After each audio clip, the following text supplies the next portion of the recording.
Olá, bem-vindos a mais uma aula da HGP. Hoje, na nossa aula de HGP, vamos falar sobre a arquitetura militar no tempo da Reconquista. Ora, esta parte é muito interessante e dentro da questão da Reconquista cristã e até das influências árabes, neste caso muçulmanas, não é melhor dizendo, já sabemos disso. O que é que acontece? Temos aqui, para já neste mapa do vosso manual, mostra-nos com algum interesse, reparem que todas estas pintinhas verdes são castelos em Portugal de origem portuguesa, e ao passo que vemos muitos castelos, principalmente no sul, vejam mais no sul, do Rio Tejo para baixo, estes castelos todos são de origem muçulmana. Os muçulmanos construíram cá bastantes castelos em Portugal. Temos aqui este exemplo também para vocês verem de um castelo muçulmano, não é? Este penso que ele iria, e diz aqui uma curiosidade que eu sei que vocês gostam de saber, que os castelos muitas vezes tinham 1,80 m exatamente, a 2 metros de espessura, ou seja, de grossura, muito grossas as paredes das muralhas, quase 2 metros praticamente. Para quê? Para resistirem melhor às investidas do inimigo, não é? Para que resistissem muito melhor. Depois tinham precisamente uma ou duas portas de acesso só aos castelos destas muralhas e perfeitamente visíveis, e havia a porta da traição. A porta da traição era uma porta que ao longe passava despercebida, não se conseguia perceber, e era usada para, no caso de o castelo estar cercado, alguém poder sair sem ser visto e ir pedir auxílio. A porta da traição, no fundo, em vez de ser uma porta assim, nós estamos habituados, era uma passagem assim, vou pondo assim por cima, ou seja, eles passavam assim, davam a voltinha, e quem via de longe via sempre um muro, nunca via nenhuma abertura. Não é? Porque dava a sensação que era a continuação da parede, mas não. Havia ali um espaço de passagem que era chamada essa porta da traição. Temos também aqui este caso, vou baixar aqui a página para ver este castelo, que é em Almorola, cá em Portugal. Era um castelo, vejam que é construído aqui à beira de um rio. Encontramos alguns casos destes em que os castelos eram construídos à beira do rio, porque o rio servia de fronteira, não é? Do reino, muitas vezes até de um domínio de uns povos para os outros, e nos sítios onde os rios eram mais baixos, ou seja, eram mais fáceis de atravessar, não é? Então esses castelos eram construídos para não deixar que o inimigo se aproximasse. Não se esqueçam, na altura, eles com as armaduras, os cavalos, as armas, se fosse muito fundo eles teriam que nadar e era impossível atravessar. E até às vezes as correntes fortes dos rios não os deixariam chegar à outra margem, o que seria difícil. No entanto, nestes sítios, como vocês veem neste exemplo, era fácil atravessar o rio, eles construíam castelos para se protegerem melhor. Agora, aqui na outra página, temos também aqui o Castelo de Leiria também. Vocês veem estas grandes muralhas que, como eu vos disse, chegavam a ter 2 metros de espessura, e aqui temos um ataque a um castelo que aqui, reparem que poderia ser, eu vou até juntar aqui as duas páginas e prefiro aumentar para vermos melhor e percebermos o que estamos a falar, o que é que o professor Paulo está aqui a explicar. Vejam, este castelo está a ser atacado, não é? E os outros estão-se a defender, e reparem que eles usavam as armas que eram feitas na época para o ataque, ainda não tinha sido descoberta a pólvora. Digamos que as armas não eram armas de fogo, eram armas que tentavam magoar, ferir ou até matar o inimigo, mas que, nomeadamente, estamos a falar do arco e a flecha, cá está, tem aqui os arqueiros, cá está, os homens que disparavam as flechas para o castelo, muitas vezes disparavam para o ar para elas depois fazerem um ângulo, um arco e irem cair dentro do castelo. Posso-vos dizer que às vezes era uma autêntica chuva de flechas, não é? Era preciso ter muita sorte de alguém estar dentro do castelo e conseguisse esquivar destas setas. Outras armas que eles utilizavam, que vocês veem aqui também no desenho, parece uma colher gigante, não é? Nessa colher gigante punham uma bola de pedra e depois largavam, tipo como se fosse um elástico, largavam essa colher gigante, que essa colher levantava e mandava aquela grande pedra de encontro os muros dos castelos.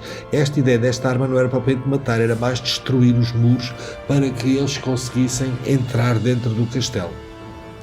Às vezes punham azeite, o azeite foi acabado de fazer em estado bruto, digamos que é inflamável, e eles muitas vezes também punham azeite nessas bolas e puxavam de fogo. E essas bolas, quando entravam dentro dos castelos, por onde passavam, espalhavam aquele azeite a arder, não é?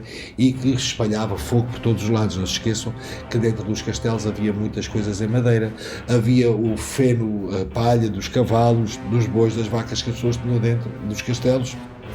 E o fogo espalhava-se rapidamente para obrigar muitas vezes o inimigo a ter que sair do castelo. Outra arma que eles também usavam. Vocês vejam que apesar da porta dos castelos ser uma porta levadiça, que seja que levanta e que baixa, eles depois levantavam para que o inimigo não passasse e faziam esse fosso, esse buraco muito grande à volta dos castelos para dificultar o acesso ao castelo.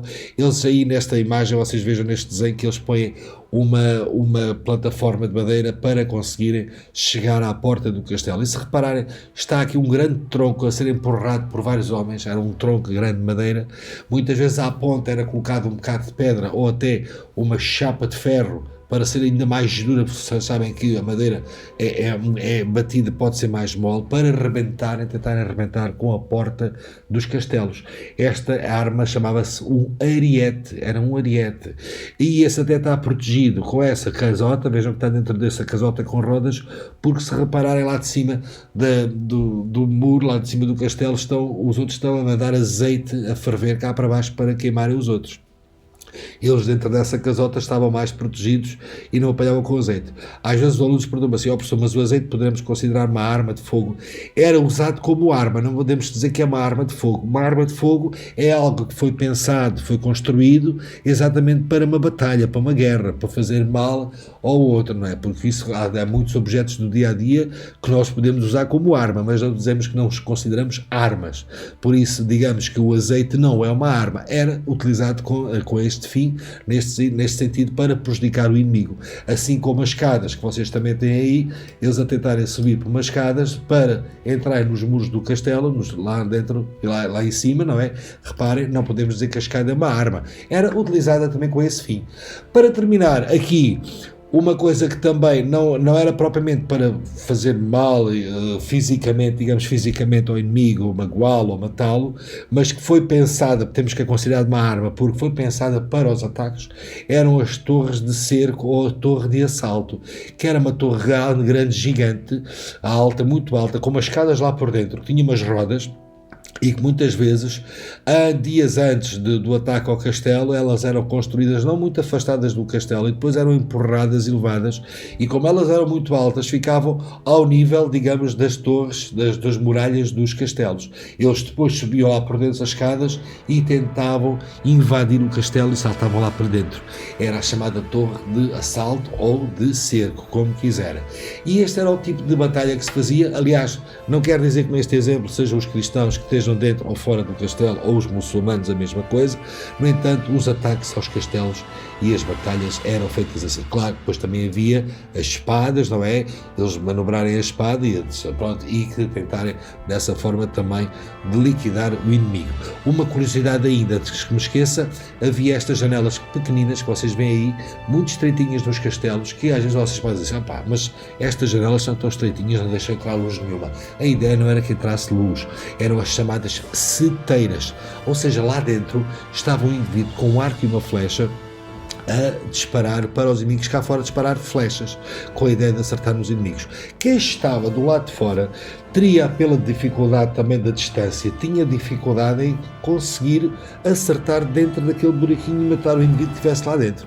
Daí eles estavam protegidos, quem estava lá dentro tinha o corpo todo protegido e conseguia ver cá para fora e matar os inimigos. Quem estava do lado de fora tinha dificuldade, era preciso ser um expert fabuloso para conseguir a muitos metros de distância fazer uma seta entrar naquele espacinho assim tão fininho. Daí se chamarem as seteiras. Pronto, olha, e espero que tenham gostado da aula. Vejam esta página com atenção também, e alguma dúvida vamos também esclarecendo nas aulas e podem ver o vídeo às vezes que forem necessárias, ok? Então vá, até à próxima.